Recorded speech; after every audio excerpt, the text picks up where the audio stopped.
Good evening. You're watching the main news on HKIBC. I'm Raymond Yeung. Here are tonight's top stories. Hong Kong shortens mandatory quarantine for COVID patients to just 5 days. President Xi Jinping is given a mighty reception upon arrival in Saudi Arabia, ahead of high-profile bilateral summits with the Gulf Kingdom. And Hong Kong set to welcome 50 locally trained guide dogs with the opening of a training facility. Starting from tomorrow, COVID patients as well as close contacts only have to undergo 5 days of quarantine, down from 7 previously. Health officials defended the sudden relaxation at a time when infections hit an 8-month high. Janice Low reports. Despite a 26% surge in cases over the past week, health officials surprised everyone by slashing the quarantine period for COVID patients and their close contacts. Starting from midnight, infected individuals can exit isolation on the 5th day, down from 7 days previously. The same rule applies to close contacts, so long as they stay RAT negative throughout this 5-day quarantine. Previously, those who have not received at least 2 jabs had to serve 14 days of quarantine. That rule has now been scrapped, and they too can leave isolation after 5 days. Authorities said data from the past 3 months show that only 3 in 10 close contacts became positive. Over 90% of them were detected on the 5th day. Basically, for all the anti-pandemic measures, we would like to control the risk. We will find that if the isolation order as well as the quarantine order reduced to 5 days, basically the risk incurred is acceptable. Health officials were also asked if Hong Kong will follow the mainland's lead by confining usage of the contact tracing app Leave Home Safe to certain premises such as hospitals and elderly homes. At the current moment, with the rising trend of the COVID, we will consider it's not quite the right time to relax such requirement at this stage. Maybe when the wave is actually more settled, when we actually in the later stage, we will consider all these measures in one basket. The Center for Health Protection logged another 14,373 patients in the past 24 hours, the most since mid-March. Only 798 were imported cases. Janice Low, HKIBC. The MTL Corporation has blamed a faulty energy-absorbing device for a train breaking down during the morning peak this Monday. We identified that at the time of the incident, the fail-safe protection system triggered and stopped the train, and the gangway was found extended due to an energy absorption device inside the cupola was found loosened. And the gangway at the time, including the cupola, was remain intact and in connection state. Around 1,500 passengers had to evacuate through the tunnel after the accident. He said the European firm supplying the energy absorption device had sent representatives to Hong Kong to help with the investigation. The corporation insisted that it had followed maintenance guidelines, but pledged to review the procedures and submit a detailed report to the government within 2 months. Police have arrested a taxi driver in a hit-and-run accident involving a feral cow. There was public outrage after dashcam footage circulating online showed the taxi ramming the cow at high speed. The animal was briefly thrown into the air before landing on the road. It walked away towards the end of the video, filmed near Shuttlecock Road in Fanling on Sunday night. Authorities confirmed the cow had died from injuries. Sources said the taxi driver took the vehicle for repairs in a bid to erase evidence. The 59-year-old man was eventually arrested this morning and faced multiple charges, including dangerous driving, tampering with evidence, and failing to file a police report. The former North Kowloon Magistracy will be given a new lease of life under another revitalization plan. Under the latest plan, the Grade 2 historic building will become a judicial education center. There will also be space to promote local culture and creative arts. The Society of Rehabilitation and Crime Prevention beat 29 other applicants with the project design. It will receive $170 million of government funding to take forward the project, which will be completed by 2026.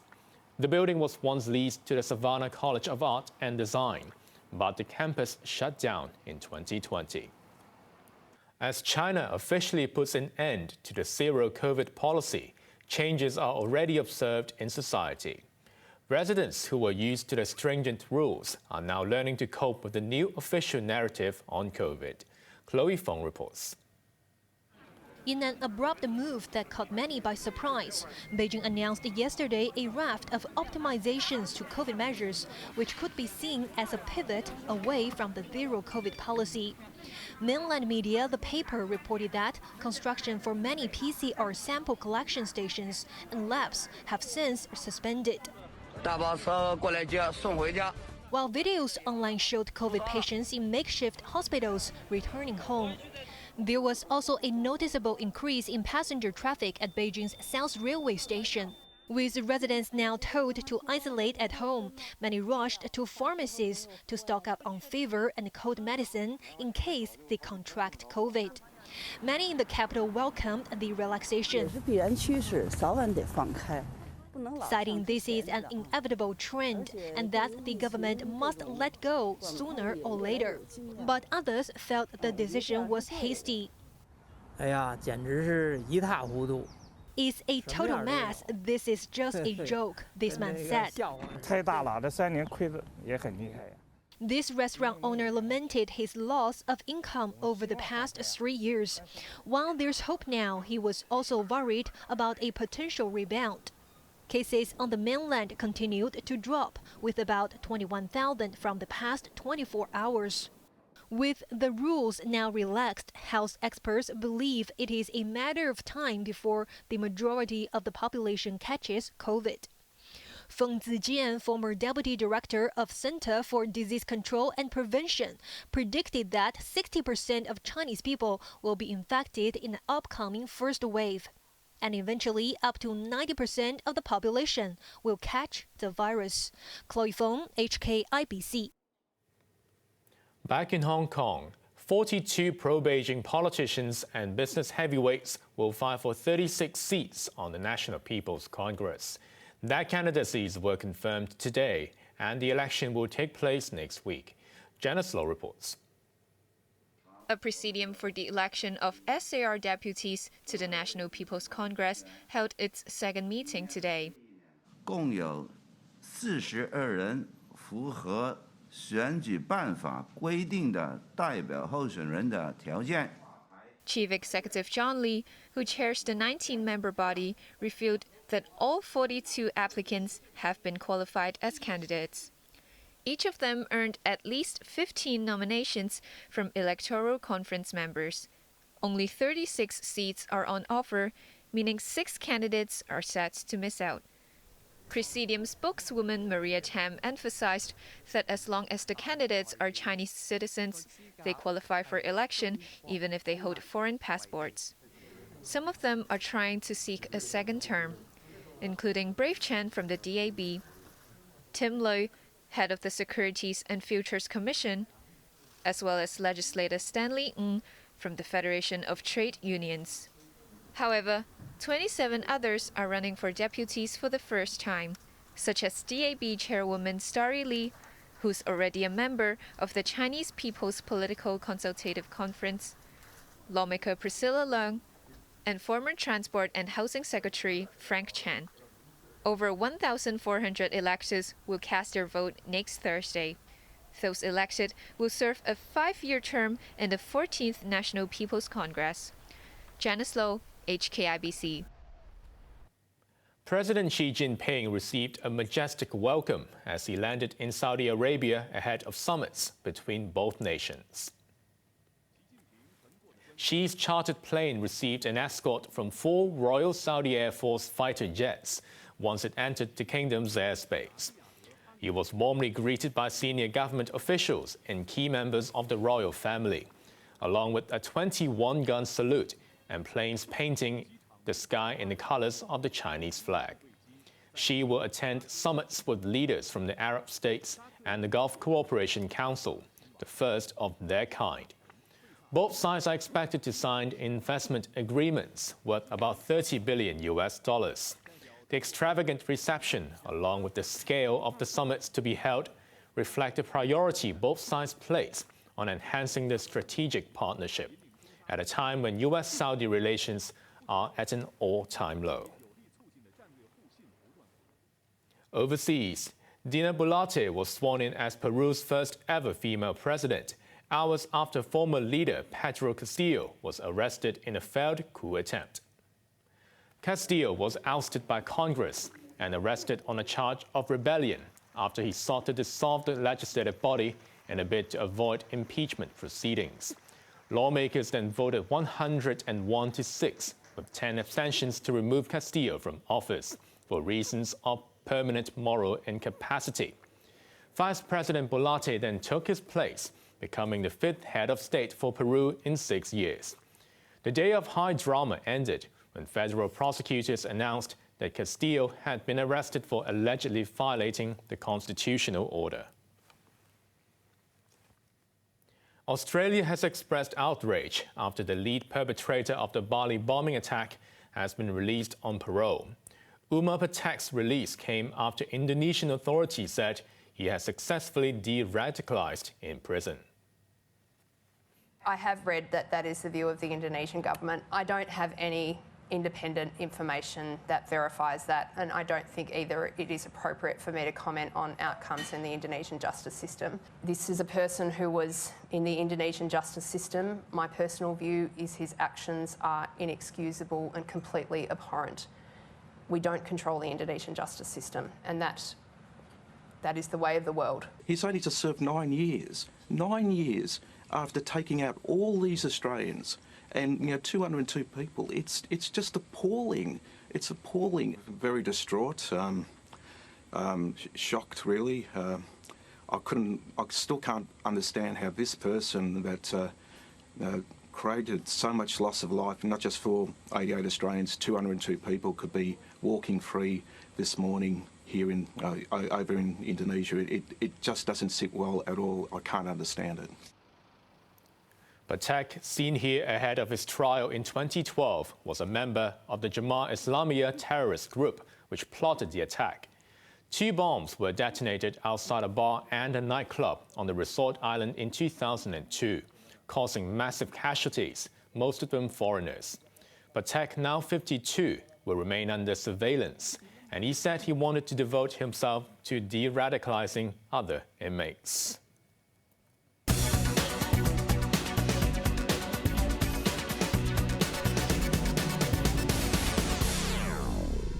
The Hong Kong benchmark picked up more than 3% today as the market was buoyed by optimism that China's economy will benefit from Beijing's intention to move on from zero COVID. Now let's take a look at the markets. The Hang Seng Index was up 635 points today. To the top 10 active stocks, Tencent gained $17.20, the tracker fund up 58 cents, while Alibaba was up $4.35.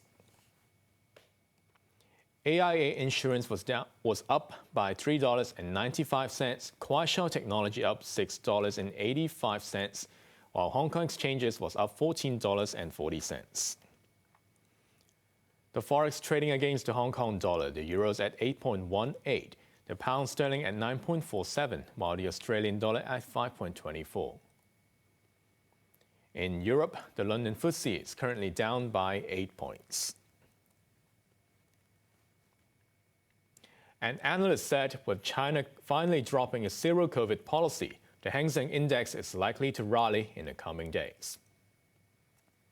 I think people are happy to see further easing and then the economy finally on its right footing. So I think the market will continue to rise. And then in the very near future, Hang Seng Index will reach 20,000. If the Chinese economy is humming again, especially the production, it has to be good for Asia because China accounts for so much of the economy in East Asia. And I think the next thing for China to do is ease the travel restrictions. Finally tonight, Hong Kong's first guide dog training school has opened today. A total of 50 canines are expected to graduate from the academy in the coming 3 years. Joanna Ho reports. Covering an area of 24,500 square feet, this site on Lim Ma Heng Road in Kowloon originally belonged to Sam Wah Public School. That school ceased to function since 2006, but will now return as an academy for canines training to become guide dogs. To better help the animals integrate into the real-life environment and hone their skills, the academy features simulated roads with traffic lights and a pedestrian bridge. But it's not just all learning and no play. Trainers ensure a healthy work-life balance for the pups with plenty of leisure time and exercises. Moving indoors, there's also a breeding area and even a spa. Puppies will be looked after in nursery rooms, while grown-ups will be pampered with a spa to make sure they stay in top form. Each dog will enjoy its own private space in the compound. The academy was designed by Raymond Yeung, founder of Hong Kong Seeing Eye Dog Services. He saw the growing need for guide dogs in Hong Kong, home to around 200,000 visually impaired residents last year. He thanked the government for subsidizing construction. A trainer explained the importance of having a dedicated academy. At first, we don't have the school, so we need to go to places that is not too crowded and to practice with our training dogs. But when now we've got a school here, we can control the environment, like especially the traffic lights outside and the bridge. Then we can do more basic trainings before we go out. Under a $1 billion scheme by the Development Bureau, non-governmental organizations like the school will receive subsidies to revitalize vacant government sites. Development Chief Bernadette Lin said 6 more projects under the scheme are expected to be completed next year. Joanna Ho, HKIBC. On to the weather now. Another fine and dry day tomorrow with temperatures of 17 to 23 degrees. You can expect a pleasant weekend ahead. Now let's take a look at the weather around the world.